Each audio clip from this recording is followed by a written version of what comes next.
Well, I hope you enjoyed the last vlog as well that I did, the body power one. Body power again was an incredible experience. I'll say it as I said in that video. But it does seem like it's getting bigger. I'll give you that. It is getting a lot bigger. But it does just seem like a lot of the big companies are not really there anymore, to be honest. But obviously Gymshark stopped a year or two ago, just because they seem like they're getting really too big for expos, because it's always such long queues, which is, I guess, fair enough. But they seem to do more pop-up stores, or more pop-ups in general, to be honest. Like in Australia, they did it in Birmingham when the last Body Power was on as well. Also, it seemed like other companies weren't there as well, like Optimum Nutrition weren't there at all. Who else? Bodybuilding.com wasn't even there.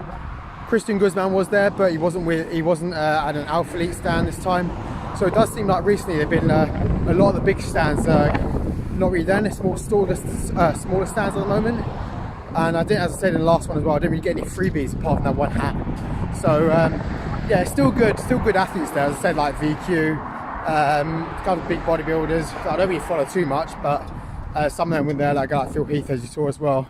But yeah, it was still a good, incredible day as well. And unfortunately, I didn't even train that day either. That was Saturday. I didn't have time to train that day. Got home really late, so I didn't have time to train. And even the day before, I was working most of the day till late, so I didn't even have time to train that day either. But yeah, then I trained on the Sunday, so that's fine. So yeah, as I said, I am training now, doing some back and biceps. I will be doing probably a voiceover on this one as well. I haven't done a voiceover in a few workouts now, so I'll do a voiceover for this back and biceps, again using this arm blaster as well. I haven't used my arm blaster in quite a while, but again, Arnold used to swear by it, used to use it quite a lot, and Callum Vermogen as well, if any of you know who he is. But yeah, I'll see you in the gym. Hello, welcome back to another commentary, another voiceover. So in this workout, I'm doing a pull workout, so back and biceps. And I am in the gym, in the old gym, Active for Less. This gym is actually just closed down as a few days ago now as well, actually, which is quite annoying because I've been there so many years. But I'll go into that a bit later anyway. As you saw there, I was just doing some rotator cuff warm up. So literally just warming up the rotator cuff I didn't actually have a band or a normal sort of bar. So what I did is just using another lat pull down bar and started using that. That bar is very light as well, very light bar. So just again warming up the rotator cuffs, twisting around my body, just warming up the shoulders and everything. So as you can see now, I'm on to pull downs, lat pull downs. So when I do this, as you can see, I am putting all the way down or down towards my chin sort of level. Don't need to go any lower, but I'll say about chin level, just so you can go down and squeeze the back as much as possible as well. And as you can see, which a lot of people do have or do go, is they do go very wide on their grip. My grip is not that wide at all. I'd say just outside shoulder width, really. Just a few inches outside shoulder width. The reason I do not go that wide, otherwise if I go too wide, there's less range of motion. And I like to get as much range of motion as possible to try and squeeze the lats as well. So again, do not have your grip too wide. And when I pull down, again, pull to my chin, then go all the way up. And as you can see as well, I'm hardly swinging, just maybe very slightly, just to help slightly get pull the weight down, but not too much, just a little bit. I don't want my lower back to come into play too much. Just working the lats. As you see now, I'm doing close grip pull downs. So close grip pull downs is working more of the lower portion of lats as well. So it does work more of the lower portion of lats. Wide grip pull downs works more of the upper portion. So when I'm doing this, again, I'm putting all the way down. I'm trying to go back chin level, or if I can, even towards my chest. In the next clip, you'll see how low I go down as well. So yeah, I've just taken my shirt off. I've got a Gymshark stringer underneath that as well. But as you can see, what I do, I set up my scapula first, pull down all the way down to my chest sort of level, go up. Even if my arm's completely straightened, that's fine. Just so I want to get a full stretch in the lats as well, or in the back. So I do actually, the way of training I do is more the philosophy that Arnold did his training. So in the movements, he did get a full stretch as well. So when he did any sort of pull downs, he got a full stretch, even raised the shoulder blades up a bit. That's fine. And then pull down, and literally as you go up again, get a full stretch. And that's in any movements he did. Well, he got even like any pressing movements like bench press, he went down to the chest and then all the way up as well. I see it nowadays, a lot of bodybuilders, especially a lot of big bodybuilders, pros, that do seem like they do half reps. They don't do much reps at all, or many full reps at all. It's all half reps for some reason. And I don't agree with this at all. The reason I don't agree with it is because that means if you just do that motion of those that reps, that means that muscle will get quite tight in that area. So what I mean by that is that it does get very tight in the sense that your muscles are not used to being in the full stretch position. So your muscles are not even used to go that full range of motion. So when you do go that full range of motion, the muscle's not used to it, so it's very tight as well. But yeah, next exercise, as you can see, is straight arm lat pulls. So this is again working my lats. It's a heavy lat focused workout, as you can see. First three exercises are working the lats. So this one, I keep my chest up, shoulders back. Even though I swing my body very slightly, that's okay. But again, pull down towards my hips, elbows slightly bent. You just want a slight bend and don't even move it at all. Just keep that slight bend. So what I mean by this, pretend as if you had like a cast in the arm, as if you broke your arm. You can't move your elbow joint, but your elbow joint is not completely straight, just a very slight bend in it.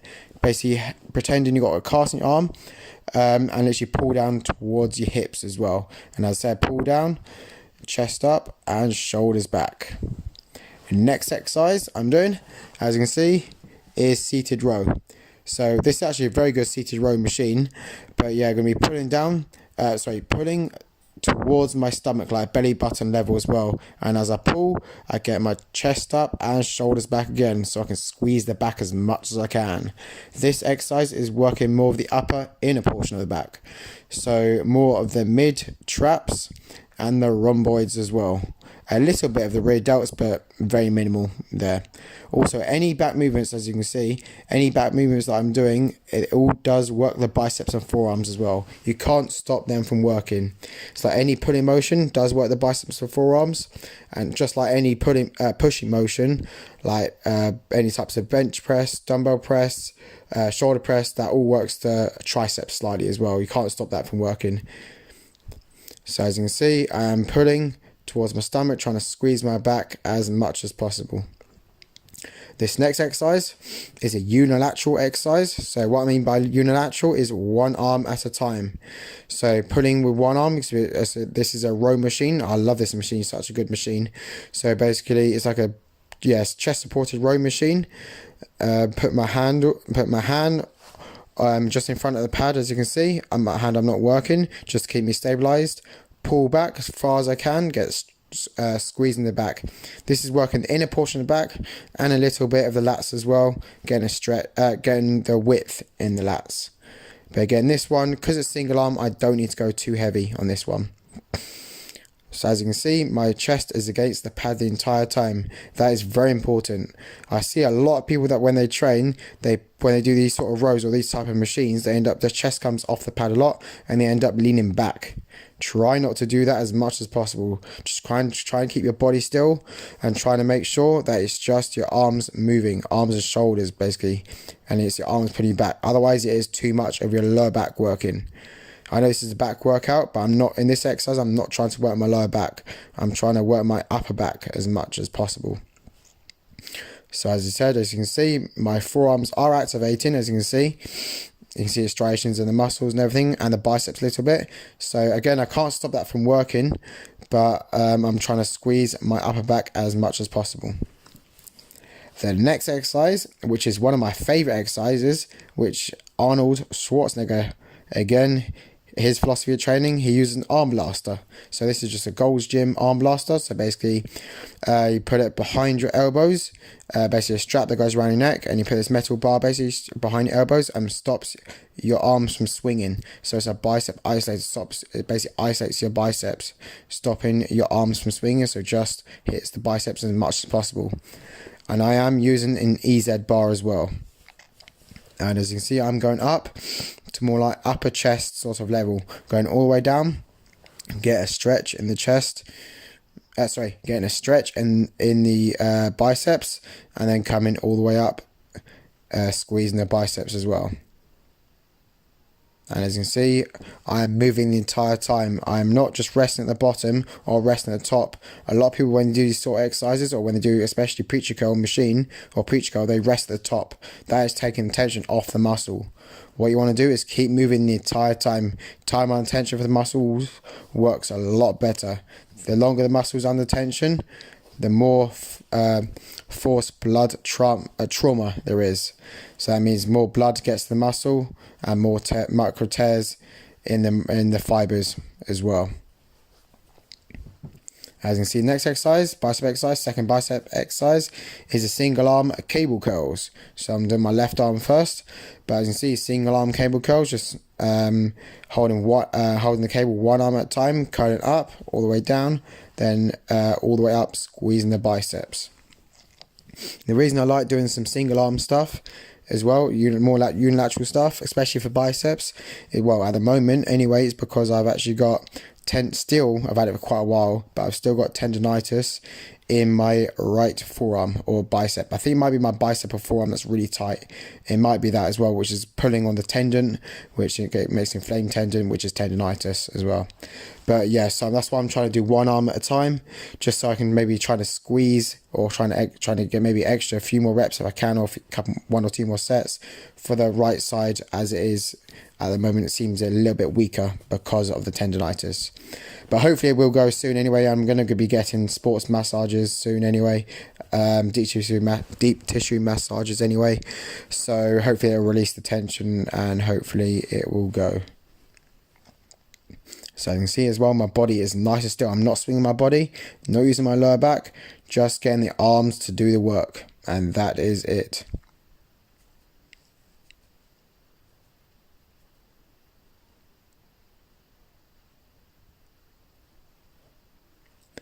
Okay, next exercise is dumbbell hammer curls. So hammer curls is not too heavy here, as I said, because of my forearm tendonitis. I can't go too heavy. I think it's about 17.5 kilos. Usually I can go maybe, I don't know, 22, 24, sometimes 26 kilos as well, but going a little bit lighter here just because of my tendonitis. But as you can see as well, I'm going across the body as well. When you go across the body, it does work a little bit more the forearm and the outer portion of the biceps. When you if you do normal sort of curls and you bring your, let's say, your pinky up more, basically trying to twist the bicep, twist the arm a bit more, pronate it even more, it does work more the inner portion of the bicep. And this way, when you're doing hammer curls or across the body hammer curls as well, it does work more the outer portion of the bicep as well, and it has a little bit more forearm. So as you can see, I'm going all the way up as well to the top of the dumbbell, is in line maybe with my upper chest or neck area. Try not to hit your chin, which I've done once or twice, but yeah, try not to hit your chin. Go all the way up and all the way down. Okay, well, thank you for watching. I hope you enjoyed the voiceover. It's a few days later now, but as I was saying on the voiceover of that workout, is about the gym. That gym, I've been a member since I was like 17 years old. So I've been there many years. I'm 25 now. But yeah, it's closing down, or it's actually already closed down now, which is quite annoying, quite sad as well, because as I said, I've been there for so many years. I've learned so much from being there as well. So I knew a lot more. That's all the staff, the owner as well. And again, years ago, I knew all the members, a lot of the members as well. So I learned loads of different things from them, but basically my entire bodybuilding career was basically there as well. And a good thing about that gym was like an old school, like a Spirit and Sawdust type of bodybuilding gym, which is that's really the type of gym I prefer training at, really, just because you got such good machines there as well. So you got good machines, good leg press, hack squat, line leg curl, seated leg curl, amazing leg equipment in general. A few different good back machines, like single arm ones, row machines, good lat pull down, loads of different things there, and heavy dumbbells, which is good as well. The dumbbells went up to 80 kilos. I've only ever used 80 kilos once for doing dumbbell rows, which is maybe just over a year ago. But yeah, there with those dumbbells, that I couldn't do much at all. Literally, again, just those rows really, and as well, the form wasn't even the best there. Just I was just like playing around, giving them a try anyway, see what it was like. But yeah, it's sad to see though this gym go anyway. So yeah, it did completely close down. Hopefully, I'm not too sure, but maybe, well, hopefully could be a slight chance that maybe someone does buy it off, maybe in a few months or a year time, and then maybe open up as another gym again. They could do that, and if they do, I might join again. But again, that's a long shot anyway. I'm not even too sure if that will happen. But apparently the gym was in quite a bit of debt, so yeah. But yeah, it's been quite annoying. So I'm actually going to be finding another gym. I do actually, as I said, go to, obviously I work at a gym myself, so I do train there, but it is quite far for me to travel, and it's not really the best to train at when I do bodybuilding sort of thing. Bodybuilding training is not 100% best. It's more of a leisure center. But yeah, I'm going to be trying to find another gym for when I'm not working. I'm not too sure exactly. There is a Gold's Gym in Harrow. I'm not actually working today. I might go in there actually and maybe like get a day pass or give it a try and see what it's like, see what machines are. Because I don't even know what machines they have and things like that, or what the dumbbells go up to. I might give that a try or maybe try one or two anyway. As well, I do apologise that this video is a bit late as well. The reason for that is because I did actually edit this video and everything, get it all ready, and then for some reason my computer crashed, my laptop crashed, and it for some reason deleted it all. So yeah, I don't know what happened, so I had to literally edit it all again, and that is why it's a bit late. So literally my last video was over a week ago now, but as I said, now I'm trying to be doing a video if I can, 2 videos a week as well as my goal to do. But yeah, this one has been just over a week. But my next one again will be maybe like 4 or 5 days or 3, 4 days, something like that as well. Alright, well, I hope you enjoyed this video. I enjoyed the voiceover. I do enjoy doing voiceovers as well. Just because it's a bit more informational as well. Like you can learn more from it because again, in the background I can just say like different tips and things, how to do the certain exercises, things like that. So if you like it, please give this video a thumbs up. And if you haven't done already, please subscribe. And I'll see you in the next one. Thank you for watching.